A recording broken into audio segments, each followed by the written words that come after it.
Pollyanna Chapter 2 The Little Attic Room. Miss Polly Harrington looked up from her book as Nancy and the little girl appeared in the doorway. Miss Polly coolly held out her hand. "How do you do, Pollyanna?" She had no chance to say more. Pollyanna had flown across the room and flung herself into her aunt's lap. "Oh, Aunt Polly, I don't know how to be glad enough that you let me come to live with you." She was sobbing. "You know how perfectly lovely it is to have you and Nancy and all this after I've had just the ladies' aid?" "Yes, well," said Miss Polly, trying to unclasp the girl. "You had a trunk, I presume?"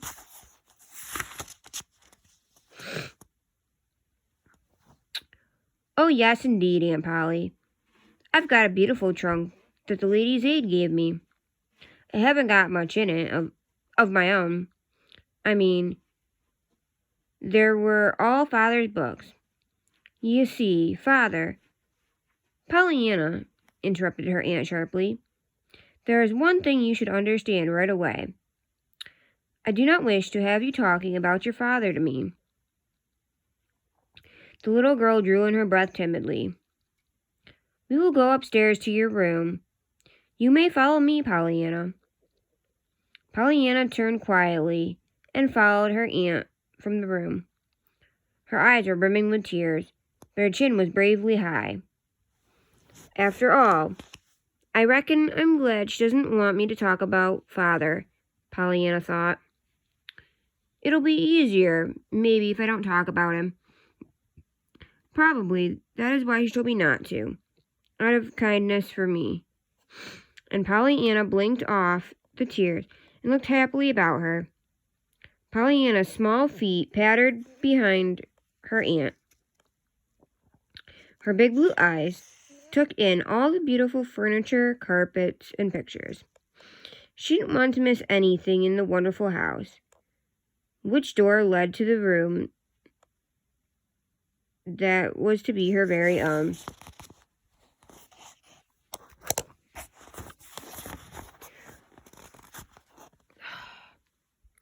Would it be the beautiful and full of lace curtains, rugs, and pictures? Her aunt opened the door, but it only led to another stairway, a dreary stairway with bare walls on either side.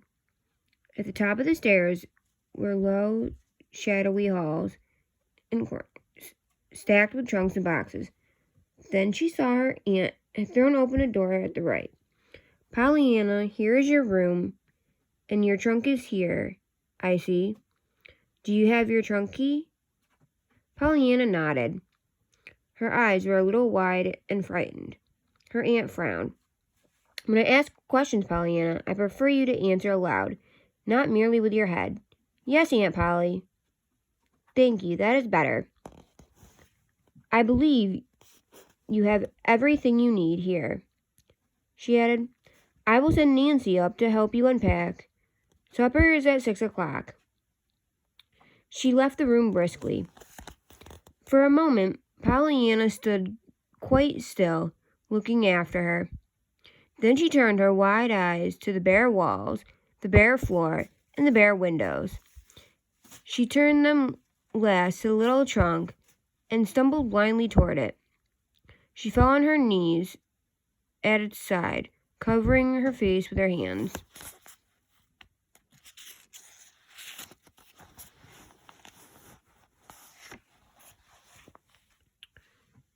Nancy found her there, where she came up a few minutes later.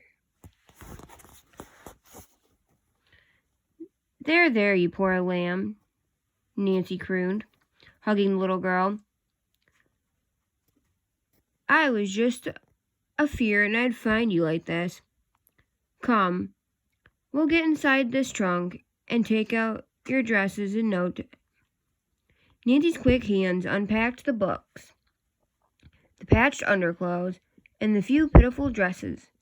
Pollyanna smiled bravely now, flew about, hanging the dresses in the closet. She stacked the books on the table and put away the underclothes in the dresser drawers.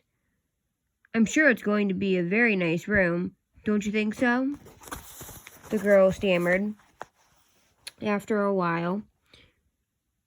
And I can be glad there isn't any looking glass here, for then I can't see my freckles. At one of the windows, Pollyanna gave a glad cry, clapped her hands joyously. Oh, Nancy, I hadn't seen this before, she breathed. Look, way off there in those trees, and the houses, and that lovely church spire, and the river shining just like silver. Why, Nancy, nobody needs any pictures on the wall with that. Oh, look it. Oh, I'm so glad now she let me have this room.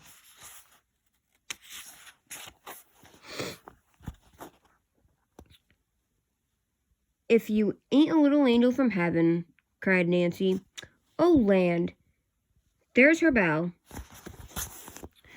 Nancy sprang to her feet and dashed out of the room. Left alone, Pollyanna went back to her picture. After a time, she touched the window sash slowly. It was so hot in the room.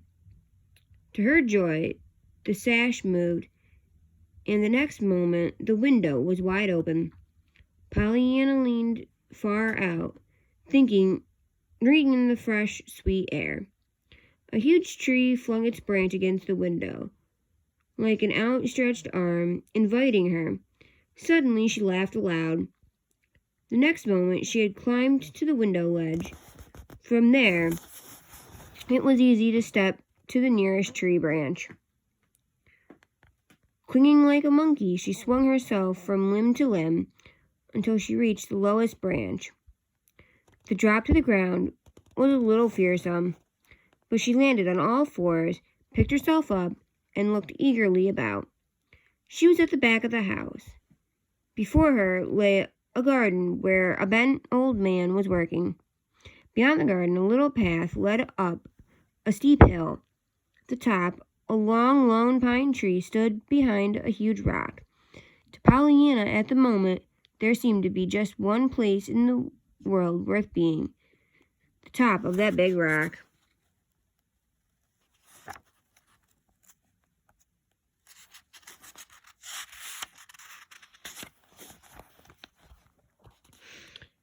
With a run, Pollyanna skipped by the bent old man and made her way between the rows of growing things. A little out of breath, she reached the path, then began to climb. Already, however, she was thinking what a long way off the rock must be. Back at the window, it had looked so near. 15 minutes later, the great clock in the hallway of the Harringtons' home struck 6. At the last stroke, Nancy sounded the bell for supper. 1, 2, 3 minutes passed. Miss Polly frowned and tapped the floor with her shoe. She rose to her feet, went into the hall, and looked upstairs. She listened for a minute, then turned and swept into the dining room. Nancy, she said, as soon as the serving maid appeared, my niece is late. We need not call her. I told her what time supper was, and now she'll have to suffer the consequences. When she comes down, she may have bread and milk in the kitchen.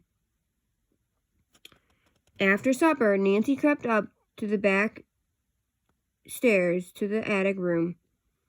Bread and milk indeed, when the poor lamb had only just cried herself to sleep, she muttered.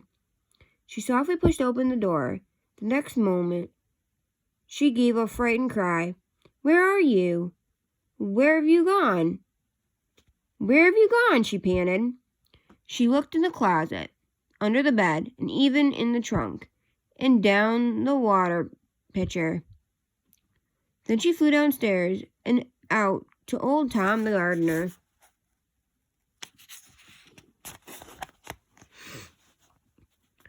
Mr. Tom, Mr. Tom. That blessed child gone, she wailed. She vanished right up into heaven. where she came from, poor lamb." The old man straightened up. "Gone? Heaven? Well, Nancy, it do look like as if she tried to get to heaven," he agreed. He pointed with a crooked finger to where the slender figure was posed on top of a huge rock.